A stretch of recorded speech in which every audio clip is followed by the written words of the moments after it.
धार्मिक स्थळांवर महिलांच्या प्रवेशासाठी भेदभाव नको असे निर्देश हायकोर्टानं स्पष्ट केलेले आहेत। एक महत्त्वाची आपण बातमी बघतोय। प्रवेश बंदीबद्दलचे हायकोर्टाचे निर्देश। पूजेचा अधिकार सर्वांना आहे असं स्पष्ट केलेलं आहे हायकोर्टानं। सरकारची हायकोर्टात आता काय भूमिका आहे? राज्यात कुठेही भेदभाव होणार नाही असंही त्यांनी सांगितलंय हायकोर्टानं। प्रार्थना स्थळांवरती कोणताही भेदभाव नको असं हायकोर्टानं स्पष्ट केलेलं आहे।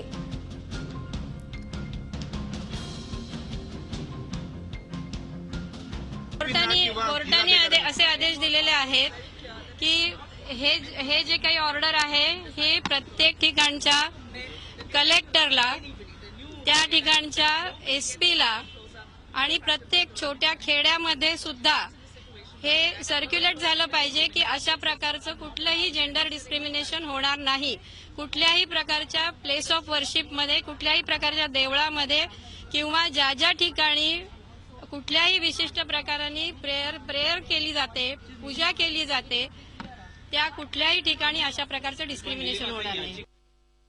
आणि एकूणच आपण बघतोय आता धार्मिक स्थळांवरती महिलांच्या प्रवेशासाठी कुठलाही भेदभाव असणार नाहीये आणि असे निर्देश आता हायकोर्टानं स्पष्ट शब्दांमध्ये सांगितलेले आहेत। आपण बघतोय शनी शिंगणापूर ह्या ठिकाणी महिलांना प्रवेश नव्हता, मात्र आता हा प्रवेशही त्या ठिकाणी मिळणार आहे, कारण की आता महिलांच्या प्रवेशासाठी कुठलाही भेदभाव नको असे स्पष्ट निर्देश हायकोर्टानं दिलेले आहेत। त्यामुळे आता महिलांना कुठल्याही धार्मिक स्थळांवरती जाण्यासाठी प्रतिबंध लादता येणार नाहीये असंही हायकोर्टानं स्पष्ट केलंय। आपण बघतोय की गेल्या काही महिन्यांपासून शनी शिंगणापूर संदर्भातला प्रश्न असेल, त्याचबरोबर त्र्यंबकेश्वर मधल्या गाभाऱ्यात पोहोचण्यासंदर्भातला प्रश्न असेल, ह्या सगळ्या प्रश्नांना आता कुठेतरी वाचा फुटली गेलेली आहे। ह्या सगळ्या ठिकाणी, सगळ्या धार्मिक स्थळांवरती आता महिलांना प्रवेश मिळणार आहे। ही एक अत्यंत महत्त्वाची महिलांसाठी बातमी आहे। कुठलाही भेदभाव आता महिला आणि पुरुषांमध्ये होणार नाही।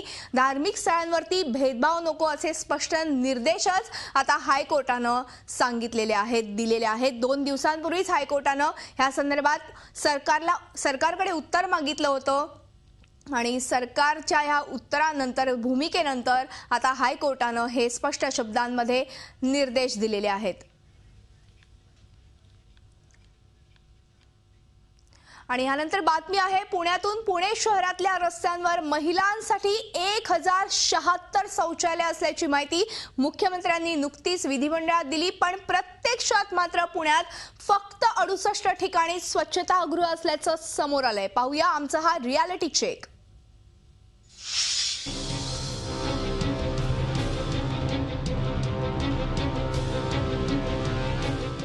पुण्याच्या अगदी मध्यवस्तीमध्ये असणारा हा तुळशीबागेचा परिसर, खरेदीच्या निमित्ताने हजारो महिला तुळशीबागेत येत असतात। या बाजारपेठेत महिला विक्रेत्यांची संख्याही लक्षणीय आहे।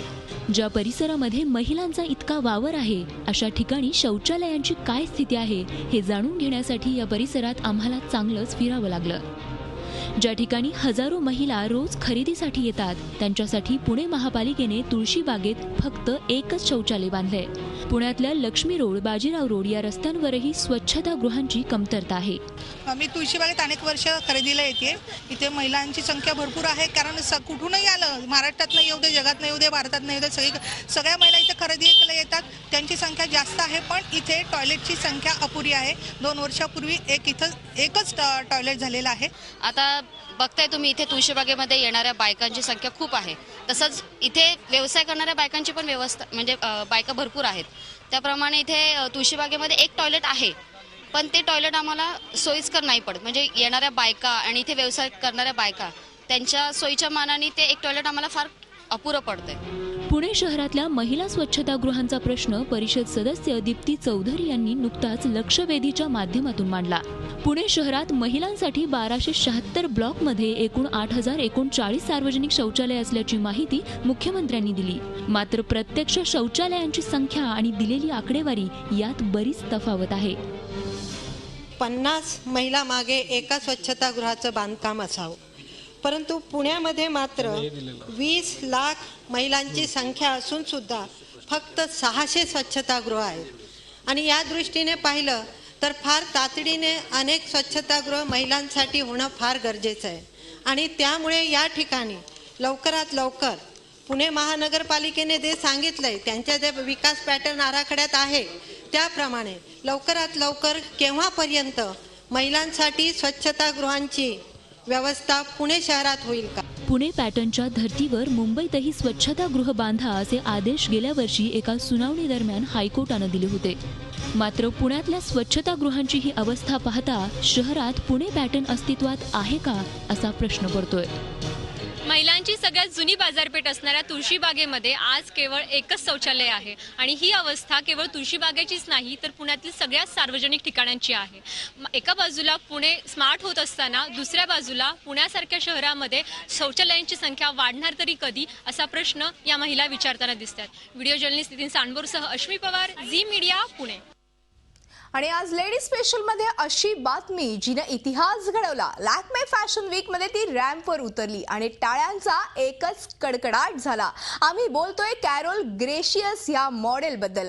कॅरोल भारतातली अतिशय यशस्वी मॉडेल समजली जाते. ती आतापर्यंत 1000 वेळा रॅम्पवर उतरली आहे. पण काल तिनं केलेलं रॅम्प वॉक स्पेशल होतं कारण कॅरोल आता आई होणार आहे आणि ती गरोदर असतानाच ती रॅम्पवर उतरली.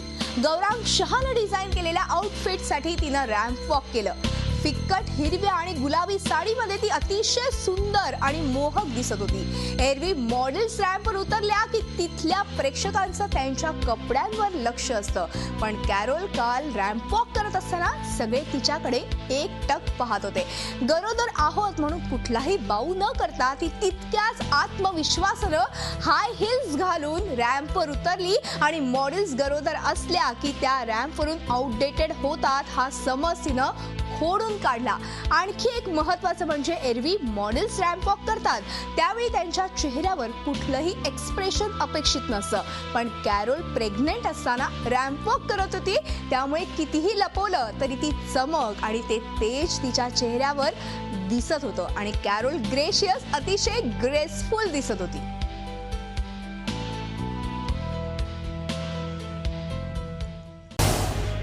झी 24 तास रहा एक पाऊल पुढे.